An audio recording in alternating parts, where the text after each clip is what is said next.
कैसर साहब अस्सलाम वालेकुम, बहुत शुक्रिया ज्वाइन करने के लिए। कैसर साहब, ये जो आज अवाम पे एक पेट्रोल बम गिराया गया है, तकरीबन 20 रुपए का ये इजाफा किया गया, और चूंकि आप लोग हुकूमत में आने से पहले आपने कहा अवाम को रिलीफ दिया जाएगा। आज वजीर ख़जाना इसहाक डार साहब भी कह रहे थे कि ये इजाफा जो है ये जो अवाम के ऊपर जो ट्रांसलेट किया जा रहा है, इसके बखूबी तो बहरहाल वाकिफ हैं, लेकिन क्या हुकूमत को इस पॉइंट पे, चूंकि इलेक्शन ईयर है, रिलीफ नहीं देना चाहिए था अवाम को? बिस्मिल्लाहिर्रहमानिर्रहीम, आप दुरुस्त कह रही हैं। एक बहुत बड़ा पेट्रोल के इजाफा हुआ है, 20 रुपए लीटर का इजाफा, काफ़ी बड़ा इजाफा है, और लोग रिलीफ भी तवक्को कर रहे हैं। और महंगाई पहले भी जुलाई में वैसे भी महंगाई बढ़ी है, जून से 3% और महंगाई बढ़ी है, 28.3%। जी। तो मकसद सिर्फ ये कि आप दुरुस्त कह रही हैं, लेकिन आपको पता है और लोग भी समझ रहे हैं कि हमने IMF से समझौता किया है, एक नया एग्रीमेंट किया है। उस एग्रीमेंट में हमने इंटरनेशनल प्राइसेस और साथ पेट्रोलियम लेवी की फिक्स किया है कि इतना पेट्रोलियम लेवी लगेगा। हम तो चाह रहे हैं, हम ख्वाहिश, क्योंकि पूरा इंडस्ट्रियल सेक्टर, बिजनेस सेक्टर, आम आवाम सबसे ज़्यादा पिस गई है, और जितनी ट्रांसपोर्टेशन है हर चीज़ की कास्ट बढ़ जाएगी, मुसलसल मजीद बढ़ेगी। लेकिन अब देखिए, मैं आपको बताऊँ इसका वजह क्या है, ये भी तो हम सोचिए ना। हम मुसलसल 30 साल से अपनी चादर से ज़्यादा पाँव फैला रहे हैं, कर्जे पे कर्जा लेते जा रहे हैं। जब 2018 में PTI की हुकूमत आई तो वो तकरीबन 1.25 लाख रुपए फ़ी कस कर्जा था एक आदमी का। आज 2.5-3 लाख रुपए फ़ी कस कर्जा हो गया। 3.5 साल भी कर्जे लेते रहे, ये 16 महीने भी हम कर्जे लेते रहे, क्योंकि हमारा देखिए ना, जब तक हम ऐसे फैसले नहीं करेंगे। अब ये एक ही फैसला जो मैं बार बार हर मीटिंग में कह रहा हूँ, और जिसका जवाब मुझे PTI के किसी बंदे ने आज तक नहीं दिया, मैं चाह रहा हूँ कि कोई तो जवाब देना।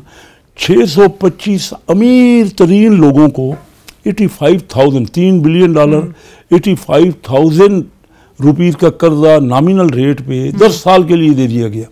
अब अगर इस किस्म के फैसले करेंगे, ये नहीं होना चाहिए। हर प्रोग्राम में मेंशन जरूर करते हैं, और इसकी प्रोब होनी चाहिए, इन्वेस्टिगेट। नहीं, अगली कल मैंने मीटिंग की, वही प्रोब का यही अब मैंने कहा है। मैं ये नहीं चाहता कि उनके खिलाफ कोई एक्शन करें, वो तो दिया बिजनेसमैन है, लेकिन जिस काम के लिए उन्होंने लिया था, इंडस्ट्री के लिए कह के, या कि क्या एक्सपोर्ट बढ़ेगी या रेवेन्यू बढ़ेगा, या तो कोई चीज़, मैंने ये कल क्वेश्चन किया हुआ है, सारे आके आप भी किसी को भेजिए वहाँ। कल हमारी 11 बजे कमेटी रूम नंबर 7 में मीटिंग है। ये क्वेश्चन हम बड़ी डिटेल से पूछना चाह रहे हैं।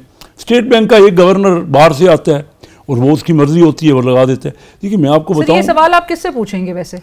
मैं कल तो पूछूंगा फाइनेंस मिनिस्टर से, लेकिन मुझे पता है लगाने वाले तो स्टेट बैंक के पिछले गवर्नर लगा के चले गए। मैं आपसे जो कहना चाह रहा हूँ, बड़ी इंपॉर्टेंट बात है, क्योंकि आप माशाल्लाह बड़ी अहम पोजीशन पे हैं और बड़े अच्छे प्रोग्राम करती हैं। मैं सिर्फ ये कहना चाह रहा हूँ कि हमारे यहाँ जो इकनॉमिक फैसले हैं ना, उनमें इलेक्टेड आदमी कोई भी नहीं है। प्राइम मिनिस्टर के अलावा कोई भी, आप देख रही हैं जितने फाइनेंस मिनिस्टर बनते हैं, यानी डायरेक्टली लोगों से इलेक्ट होके नहीं आते, और जब जवाब हमें देना पड़ता है। मैं जाता हूँ, मुझे अभी हल्के में सब पूछते हैं, आपने इतनी महंगाई कर दी, पेट्रोल बढ़ा दिया आपने, गैस बढ़ा दी आपने। आपको याद होगा शाहिद खाकान अब्बासी साहब ने भी एक दफा फ्लोर ऑफ द हाउस यही बात की थी कि जो ये पॉलिसीज अडॉप्ट की जाती हैं, जिनको आप बाहर से लेकर आते हैं, अहम मनसब पर जो फायज होते हैं, वो पॉलिसीज बना के चले जाते हैं, मुल्क से बाहर चले जाते हैं, उसके बाद फॉल आउट तक के लिए भी वो पाकिस्तान में नहीं वेट करते। लेकिन कैसर साहब, जो आपने मेंशन किया कि लेवी और जो डीजल, हम IMF के नेचुरली कंडीशंस उनकी फॉलो कर रहे हैं, लेकिन क्या हमारे पास इतनी स्पेस या गुंजाइश नहीं थी कि लेवी में कहीं ना कहीं हम पैसे कम कर देते हैं? हम 55 रुपए पेट्रोल पे लेवी फी लीटर चार्ज कर रहे हैं, डीजल पे 50 रुपए, इसमें गुंजाइश पैदा नहीं की जा सकती? वो तो कॉन्ट्रैक्ट एग्रीमेंट में लिखा हुआ है कि ये लेवी लगाएंगे, एडिशनल लेवी भी लिखी हुई, और जरा भी हम किसी जगह अभी नया मुआहदा हुआ है। हमने कॉन्ट्रैक्ट, आपको लगता है कि हम बिल्कुल कंप्लीटली अबाइड कर रहे हैं बाय द कॉन्ट्रैक्ट, और कोई ऐसे इकदाम नहीं हो रहे जो कि ब्रीच ऑफ कॉन्ट्रैक्ट नहीं है? देखिए, वो अगर कोई हो रहे हैं, वो हमें बड़ी क्लोजली वॉच कर रहे हैं। मैं आपको बताऊं, ये हमारा 22वां या 23वां प्रोग्राम।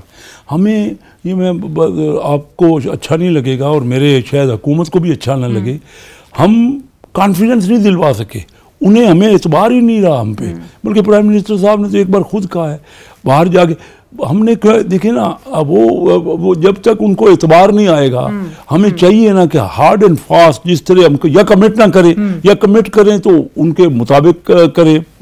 मुश्किल फैसले हैं। हमने अपनी इलेक्शन कैंपेन्स में हमें तकलीफ होगी और हमने अपनी सियासत को कुर्बान किया है रियासत। सर ये हम सुन चुके हैं, रियासत को बचाने के लिए, मुल्क को बचाने के लिए सियासत कुर्बान की है, लेकिन आपको ऐसा लग रहा है कि इलेक्शंस फिर इस साल हो रहे हैं? क्योंकि इस किस्म के फैसले से एक इंडिकेशन और एक इंप्रेशन ऐसा मिल रहा है कि आपको पता है कि इलेक्शंस शायद अपने वक्त पे ना हो। नहीं, मैं आपके बिल्कुल कैटेगोरिकली तरदीद करूँगा। मैं समझता हूँ कि इलेक्शन वक्त पे होंगे, क्योंकि हर एक का अपना अपना ये नहीं हो, अगर इलेक्शन वक्त पे ना हुए तो बहुत सी कॉम्प्लिकेशन हो जाएंगी और फिर ये शायद हमें बहुत अरसे के लिए ये सारे निज़ाम से ही हाथ धोना पड़े। इलेक्शन देखिए वक्त पे होना चाहिए, होंगे, और ये चीज़ें कोई भी अगली हुकूमत आएगी, फ़र्ज़ कीजिए मुझे क्यों लोग वोट नहीं देंगे, मैं जाऊँगा उनको सीधी बात समझाऊँगा। क्या आने वाला बंदा जो है, जो भी हुकूमत आएगी या जो भी पार्टी की हुकूमत में आएगी, वो क्या IMF की कंडीशनैलिटीज को फोरगो कर सकती है?